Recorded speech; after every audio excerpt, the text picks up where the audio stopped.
Viewers of my channel will be motivated to watch for different reasons.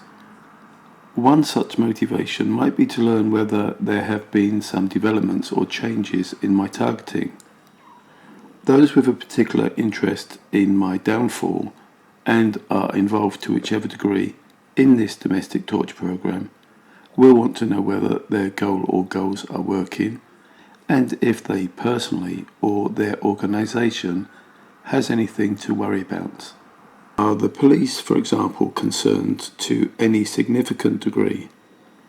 They continue to use some underhanded tactics, and I've stated what those are in previous videos. If my channels had the number of subscribers which ran into the thousands, hundreds of thousands, or even millions, I feel sure they would be a lot more worried. I won't accuse the police of directly taking part in any murder of targets, but would any death that isn't caused by the cumulative effects of whatever is trained on them to burn or hurt be cited as suicide, when in reality it is more probably murder? John McAfee felt it was necessary to have a tattoo done, as he felt should he die prematurely, it might be made to look as though it was suicide. Jeffrey Epstein's very suspicious death was also attributed to suicide. As a non-entity, one continuing to be subjected to the horrors which this domestic torture program utilises with the help of evil fuckers and technology, perhaps killing me isn't thought necessary just yet, if at all, hoping I might take my own life knowing something of a sexual nature and also perhaps of my disgusting habits have been placed into the public area to condemn and humiliate me, and knowing I will be targeted to some degree for whatever remains of my existence here on earth. The regular viewer will know I now sleep in the torture chamber that is 11 Dayak Court.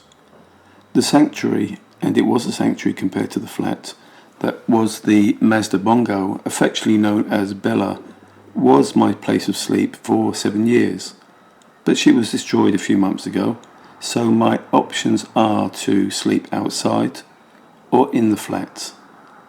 Prior to January 2017, which is when I had that sleeping alternative, I did sleep outside, and Hyde Park was definitely the nicest place I chose to lay my head. I no longer want to be forced out of the flat, riding to parks and other areas to sleep, in order to not suffer the tortures and targeted noise visited upon me inside 11 Dayak Court.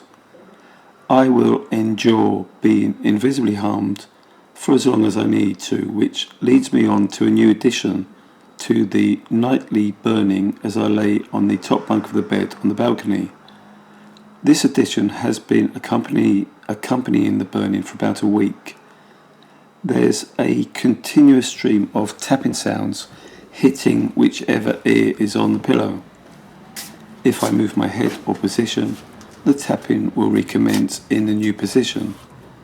If, however, I place my head in a position where my ear isn't directly on the pillow, and also place my hand under it, the tapping appears to cease, or I can't hear it, so I can manage some sleep in between the burning sensations I receive throughout the night, and that burning corresponding to parts of my body facing the flat or flats below. I don't believe whoever is causing this addition to the interference of my sleep is standing directly below me in flat 7, physically tapping on the ceiling, and this noise precisely located my ear on the top bunk. It seems too clumsy and time-consuming a task for a latter-day demon taking part in my torture, so perhaps some hardware is positioned and switched on to attack my sleep imperceptibly. Does approval for the domestic torture program go all the way to the top, or are minions below allowed to sanction it without a Prime Minister's consent? In the recent English COVID inquiry, the important questions weren't asked, and should there ever be an inquiry into this torture, stalking and surveillance program, will there be a similar effort not to ask the more pertinent questions?